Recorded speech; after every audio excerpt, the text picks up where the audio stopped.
मैं doctor Indresh Dikshit, consultant gastroenterologist, आवश्यकता gastro gynaec care.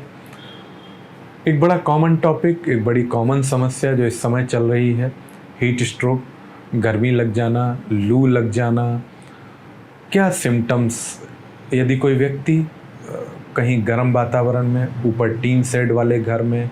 किसी खुली छत पे या कहीं बाहर बाइक या ट्रैवलिंग के दौरान लौटता है और इस तरीके के सिम्टम्स जैसे अचानक से बहुत तेज़ बुखार चढ़ना, जो तेज़ की इंटेंसिटी को हम कहते हैं कि जिसमें एकदम शरीर तपने लगे, कभी कभी शिवरिंग, कपकपाहट होने लगे, साथ में डायरिया वॉमिटिंग चालू हो और कभी कभी आदमी इतना परेशान हो जाए कि वो अपने सेंसोरियम, उसका जो बातचीत का पैटर्न है, उसका जो सोचने की थिंकिंग की प्रोसेस है, बेहद तेज़ हेडेक होना, बेहद तेज़ कमजोरी महसूस होना और बहुत ज़्यादा कपकपाहट जैसा और गिरने का डर लगना, चक्कर आना, इस तरीके के सिम्टम्स हीट स्ट्रोक में कॉमनली देखे जाते हैं। शरीर की मांसपेशियों में दर्द, पूरे शरीर में दर्द, ये भी कॉमन सिम्टम के तौर पे देखा जाता है। हीट स्ट्रोक कब घर पे मैनेज किया जाए, कब हॉस्पिटलाइज हुआ जाए, ये एक कॉमन टॉपिक रहता है। कई बारी हम घर पे बहुत खींचातानी करने के चक्कर में पेशेंट का नुकसान कर देते हैं, कभी हम बहुत अर्ली हॉस्पिटलाइज हो जाते हैं। घर पे मैनेज करने के क्राइटेरिया है कि अगर पेशेंट का फीवर टॉलरेबल है, वो फीवर की वजह से बहुत परेशानी, बहुत ज़्यादा बॉडी एक, बहुत ज़्यादा सुस्ती, बहुत ज़्यादा वीकनेस और इस तरीके की फीलिंग कि उठते बैठते चक्कर आना, गिरने का डर लगना, बीपी का अत्यधिक लो हो जाना, पल्स का तेज़ हो जाना, या हम कहें कि बातचीत ठीक से ना कर पाना, ये समस्याएं हैं। या व्यक्ति को कुछ भी ना ले पाना, वॉमिटिंग इतना ज़्यादा होना कि वो ओरली कुछ नहीं ले पा रहा है, डायरिया इतना ज़्यादा हो रहा है कि वो बॉडी में पानी मेंटेन नहीं कर पा रहा है, डिहाइड्रेट होते जा रहा है, उसको कंपलसरी तौर से एडमिट करें। हाइड्रेशन, इंट्रावीनस हाइड्रेशन ही फिर एक उपाय है, कैनुला से पानी चढ़ना ही एक उपाय है जिससे जीवन बच सकता है। अगर व्यक्ति घर पे मैनेज हो सकता है, यानी कि वो मुँह से पानी अच्छे से ले पा रहा है, वो ठंडे वातावरण में है, फीवर धीरे धीरे कम हो रहा है, बॉडी एक भी कम हो रहा है,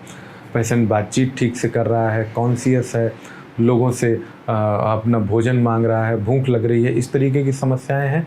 हल्का फुल्का फीवर है, अच्छे ठंडे वातावरण में घर पे रखना, रिलैक्स मोड में लिक्विड हाइड्रेशन को अच्छे से मेंटेन करना, इस तरीके से 3 से 4 दिनों के अंदर हीट स्ट्रोक को घर पे भी मैनेज किया जा सकता है। हीट स्ट्रोक में तरल पदार्थ कितना लें, कैसे लें? हम कहते हैं कि सारे लिक्विड्स को मिला के आप करीब करीब 3-4-5 लीटर तक फ्लूइड लीजिए। एक सिंपल मेथड हम कहते हैं कि प्यास के हिसाब से पानी लीजिए, आपको जितना प्यास है उतना पानी लीजिए। अत्यधिक पानी का सेवन भी, या सादा पानी बिना इलेक्ट्रॉल, बिना नमक के पानी से हाइपोनेट्रीमिया का खतरा रहता है, सोडियम घटने का खतरा रहता है, इसलिए पानी में या तो इलेक्ट्रॉल वगैरह रखें, पानी में नींबू नमक वाला पानी लें, नींबू चीनी नमक वाला पानी ले सकते हैं, घर पे सादा चीनी नमक वाला पानी भी ले सकते हैं। ये सब हाइड्रेशन के साथ में बॉडी में सोडियम को भी मेंटेन करते हैं और अच्छी मात्रा में आपके ब्लड प्रेशर को भी मेंटेन करके रखते हैं। पानी की मात्रा, पानी की हम कहना चाहिए क्वांटिटी, उसको मेज़र करना बहुत जस्टिफाइबल नहीं होता है, एक्सेसिव लेना भी बहुत जस्टिफाइबल नहीं होता है। प्यास अनुसार पानी, इतना पानी जो आपके हाइड्रेशन को मेंटेन कर दे, इस तरीके से पानी को लेना ही सबसे आसान मेथड होता है। दूसरी चीज़ हम ये कहेंगे कि हीट स्ट्रोक के मामले में केयर बरतें। हीट स्ट्रोक को बचाने के लिए फुल शरीर को ढक के ही, बहुत इमरजेंसी सिचुएशन में ही दोपहर के समय में निकलें, सुबह या शाम में अपना काम निपटाएं, दोपहर के समय में कहीं ठंडे वातावरण में रहें। और फिर भी यदि आपको हीट स्ट्रोक जैसे सिम्टम्स लग रहे हैं और इनमें से कोई परेशानी लग रही है तो तुरंत आसपास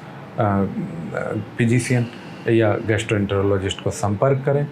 आंत के साइड से, हम लीवर के साइड से हीट स्ट्रोक में हमेशा कहते हैं कि हीट स्ट्रोक के गैस्ट्रोइंटेस्टाइनल या लीवर मैनिफेस्टेशंस में अत्यधिक वॉमिटिंग होना, अत्यधिक डायरिया होना, लैट्रिन का बिल्कुल ना बंधना, पानी जैसी लैट्रिन होना, वॉमिटिंग का बहुत ज़्यादा परेशान करना और लीवर में सूजन स्टार्ट होना। इस समय हीट स्ट्रोक के मरीजों में कॉमनली हम लीवर एंजाइम्स यानी SGOT, SGPT को बढ़ा हुआ देख रहे हैं,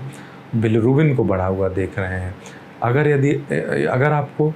इस तरीके के हेपेटोबिलियरी या आंत के सिम्टम्स बहुत ज़्यादा परेशान कर रहे हैं हीट स्ट्रोक के साथ में, तो आप गैस्ट्रोएंटेरोलॉजिस्ट को संपर्क करें और स्वस्थ रहें। Thank you.